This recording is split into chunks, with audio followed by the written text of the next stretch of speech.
أنا كسي أنجمن الاجتماعية كرد السوري فيصل يوسف بردفك أنجمنه الاستوديو ميفوني منه كيك فيصل بخيراتي باش هالبجارتن این شارداریان دویه ماه نیسانه ماه چهاران دوی چی ببه هون أنا كسي هوني بشتار ببن وك أنا كسي هر وقت يعني بروانية بر ما في ملتي كرد ودبرن كردي دتكن ودوينا دجيك هالوستا كردي الجمع قرنقيك وي بريجي ونهاج لبرينة واس يعني هبو يعني يا قد نام ما وبيد ده بري هالبجارتنا جو كاربن خدي هالوستك بن دبري كردي ده نا باكرو روشلاتي سوريا أو جي مدكو جزير كوباني عفرين أفجيك يعني أمتيدا كاربن مجاري قدنا موادا يعني إيه دانوستان السر شيء مسألة ريفبرية مسألة نرينا سياسي هبشة مسألة اللي فقرا كردي بلند دفيت يا اللي فقرا كردي بلند هبي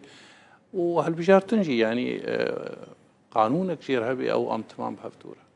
جبروينا يعني هجر أم فمثلا نكاربن بهفتورة بريفا ببن أواجو ما آفات كر سر لفكرني بريج 2012 حتى جو جها 2020 وقت بشعديريا أمريكانا ما كر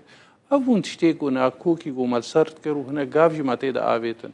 ما تقو أم كاربن يعني ببنا بهفدورة كاركي بكن مسألة ريفبرية نرينا سياسي هفبش وقالك دفانادا مكاريب وحتى حدا كيجي أم لفكرنا كي بكن جو بي هالبجارتن أو هالبجارتن ببي بنجهك أواجو دفرن كردي أواجو برين هاجي مجو كوباني جزيرة عفرين وهالوستا كردي هبي أم كاربن ريفبريكي بهفدورة أو هالبجارتن ببي بنجهك جو خلق تمام نريني خوتي دبدن لفقرا كردي بلند أو بخدي برياري إيرو جالي كي فاف مسألة تكرن دا كرم كري يعني مثلا إنه بارتين دي تري يعني غيري طبعا بيدي وهناك بارتي دي تري بيانا كي بهفدورة انجمنان اجتماعي كرديجي يعني وتزاني يعني بارتي وجواكا السبيل وكسي سرب خوض جواكي ده تمامي ده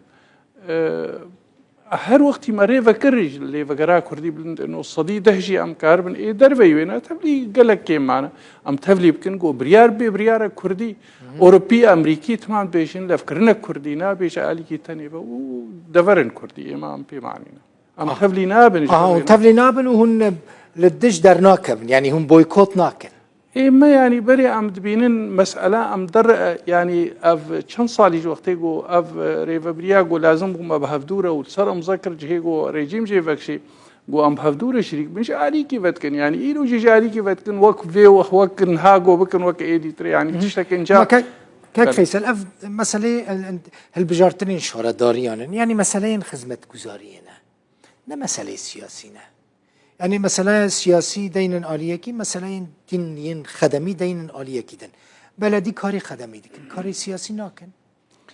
الجمع يعني مسألة حتى خدمة جزارية يعني أواجو يعني بلدي شهرداري أبيجو فا مسألات كنت تمام أفاكر يسر عقدك أواجو بريجي ما قلت أو عقد في أم بهفدورة بن يعني أو ريجيما فا ريفبريه خجهي جو ببن دفي بنجهك تيدا أم شريكي هفدو بن أم باش سر ويشتغلينا هاجر نافندي بي هاجر نافندي بي يعني او يكش تشتيجو وقت ما تقومي بنا هفشت اذا دريفبريكي ده اف يكسر كبو ما باش دا نصان سركر ميزانياتي وا او كاري وا تمام قريدا يبعقدك يا فرح يا دي تريجي او عقدك براستي ام ملتي ما بارتي ما تمام تيدد اطاري اواغو ماغو لي فقرا كردي بلند شينابي كسك جيب مني ند تبلبي وملتي ما تمام دوي ريرا شريكي برياري لو امزاجي كر والسر هناك خلان امزا كرن مثلا و بريس كونفرنسك تشيكر وكونفرنسك روزنامه واني تشيكر امريكي تيدا حاضر بون هون تيدا حاضر بون مظلوم عبدي تيدا حاضر بو او كدا شو او امزاين كو افيت بون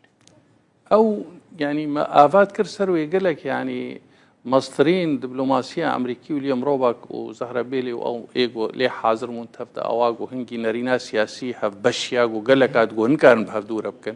ما كاريبهم بهفدورة بكن دوزة سيزد خالوي سركة ونياجو يبي بنجهك شبو ريفبريا هري يا روجافاي كردستان يانشي إيفا بلدياتها وتمام يعني گو مکاریبانا پشت رژیمت گو پشتی چند ماه کی امی کاربن هل بشارتنا شیب کن گو ام بهفدورة قانون کی جیر دینن جهم خابنیه بو یعنی پشتی وینا گو دست پی بو پشت هاتە دان پشتی ئەو ڕێڤەبریا ئەمریکی نو هات یاکەم خلاص بوو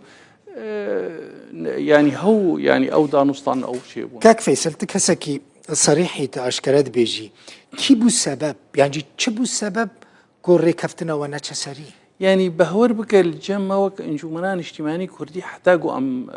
ینی داویە مەهایە 2020 و پشتی وێژیمە بەردەوام کرد حتا 2021 بەڕێز براونشتاین ڕەگوت بالیۆزەی ئەمریکی گۆ 6 خال گوتن بنگها گۆون vegn دانوستان ئەمە گۆ ئەم ئامادەنە و نهاژیان بێژنە ئامادەن ئالی خودەمە تە پرزگرێک نەهێشتن ینی حتى ما هناك تشتي جو ناكوك ما جو أمي بهلن تالي جبوجو نبي يعني أم كاربن كاري خبري ببن يعني قالك تشت ما أريكرن السر بلكي هنا قاعد قولن كان نرينا سياسية بش ما كاريبو مسألة لي فقرا كردي بلن ما كاريبو بشك فراش ريفبرية ما كاريبو حتى هناك تشتينا إيجو منابليت كرن قضايا ناكوك إيجو بأمريكانا وبريز مظلوم رما بهفدورة صديق هشتي نوت مسألة خندني مسألة لشكريانا شار أو تماما يعني بهفدورة من خواست از في فهم بكم يعني ود خواست اف ريفابري نمينة ريفابرية كدنهن بهفر آوا بكن؟ نه ما تخواست او ريفابريا جو بري بنجهي لفكرني ما 2012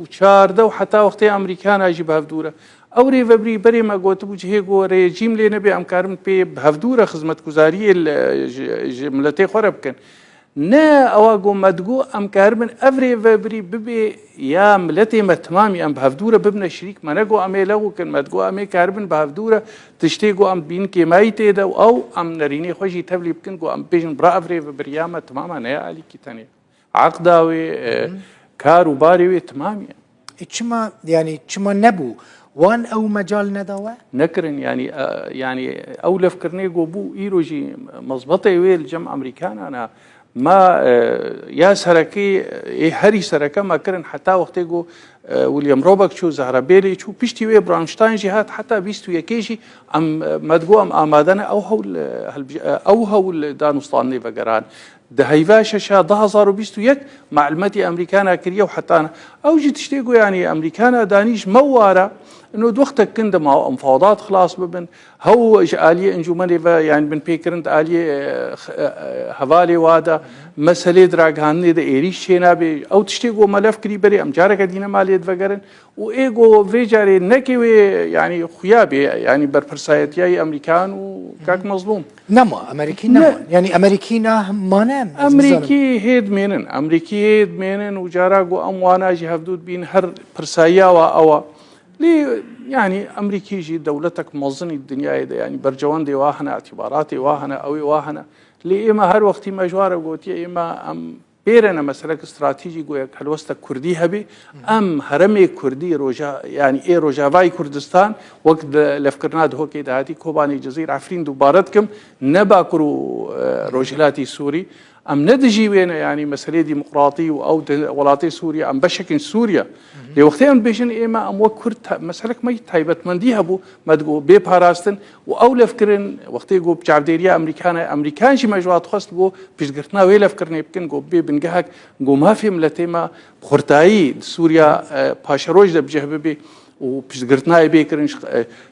ولاتليه سوريا جي ودروي سوريا ايوا تشاود كاربو بالانسي شي بكن كاك فيصل مثلا هون آلية كي دنافا ائتلاف دانه ائتلاف شر ريفابريا خسر دكه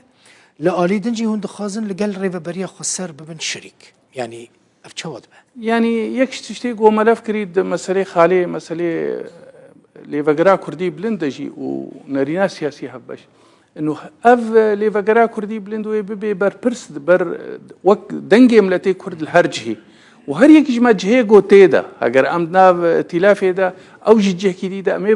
برافانيت بر ما في ملتي خد بكن الجور نرينا كردي هبش جو ملف كري يعني او نرين روكي امي درخن يعني ما يعني نرينا كردي هبش ما تمام ملف كريا سروي اساسي اواجي يعني مثلا انه ام بشكن اوبوزيسيوني امنا بشكن يعني بيوي نابي يعني اوبوزيسيون هي ريجيم نبو قضيك ناكو كيد وين هذا يعني ملف كرد نرينا سياسي باش دشيش كارو باري ليفغرا كردي بلنشي باشا ريفابري يام بياده يام بارتيد نوا بياده دا هيج جوا يعني بارتيد نوا ريفابري خسر ده هیچ ودا خواست کردن که تبلی ائتلافی ببن؟ او يعني تبلي ائتلاف خوازم قوتنا بريز وليام روباك بين ما يعني صار زمان يعني قهدارجي بيزان بن وقتي رجع يكمين مر رونشت يعني ام بهفدوره رونشتن يعني هشكره حفتي نيساني قو هيفيدكم يعني اف ببي بنقهك وقت بريكيد نابينا اوبوزيسيوني ده ونابينا تركيا ده يعني امريكا بيتوسطي بكيد نابينا يعني اقل لفكرناك ببي دوينا ده يعني اواقو يعني تقوت هجر يعني اف مسألة بوبانا تشتكي قال لك يعني وقت بيديرو كيف ونهمدك يعني نا اللي جهم خابني نشو سر هنا او مجال هيك وهن جارة كدن لسر ماسه كيرونا يعني إيه ما وقت انجومان ام دانوستان خوا أوروبيا را ام وارد دنو دستين دهوبو شان داما بسفيرة فرنسية رونشت بريوي ام فرنسيا رونشتن ام بألمانيا رونشتن بأمريكانا را ام وقتي رونشتن ام دبيجن بالنسبة ما مسألة استراتيجية لفكرنا ملتيما وما في ملتيما قضية ما أساسا أم كاربن أم دبينن أو لفكرن هجر ببي وقضية ما باش تندروي سوريا دا ويجه بقري تبرسي سر مسألة ائتلافي يعني إنه وقتي أوانا حتى دوينا دا يعني ديتنا كيجواي جو هنجي وزيري دربي أمريكا تركيا بيشوازيا ما كر حتى دوينا وبيشتي ويدجي يعني بعلم بون انه ام دانوستانيت كنت وي وقتي ده يعني باش قما كاك مظلوم ردا ودستان ام هاتن بيشتي ام هاتن دروجه يعني ايما برشوندي ملتي ما تقدر يعني كي بيجي كينا بيجي لي حتى اواجي يعني قوتن يعني ام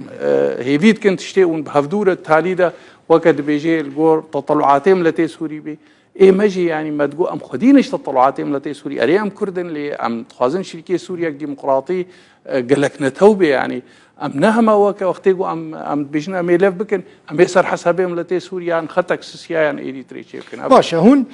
نيزكي تركينا اوفيسي لتركيا انا ونوفا ائتلاف دنا ائتلاف حكومته ويا مؤقت يدم كي هيا عفرين دبن كنترولا ويا حكومته دايا هون بن بيكرنين كل عفرين تشيد بن هون زيدا جرينجي ددني ريبا بريا خسر وتوانبار دكا هون هيج بحث وان بن بيكرنا ناكن يعني از باورم داخ يعني ما يقو دركتي اي انجومني دجفاتي مدى يعني جد وقتي واي قوتي مثلا بن بيكرنا ام سر اشتغلينا يعني حتى جارك تركيا سر اخفينا تركيا جنيزيك يعني معلوماتي واكريه اف مثلا اف بن بيكرني جو هنا نماتي قبول كرنجي هي شرم زار كرنيا وبداخ يعني يجي اوبوزيسيوني بائتلافي رجي جفاتي ما يمهانه شيبوننها امو سروكاتيا ائتلافي لفدرون يا سركا افا او لفكرني ما يجو بواره سر مساله ريغرتن بيشابن بيكرنا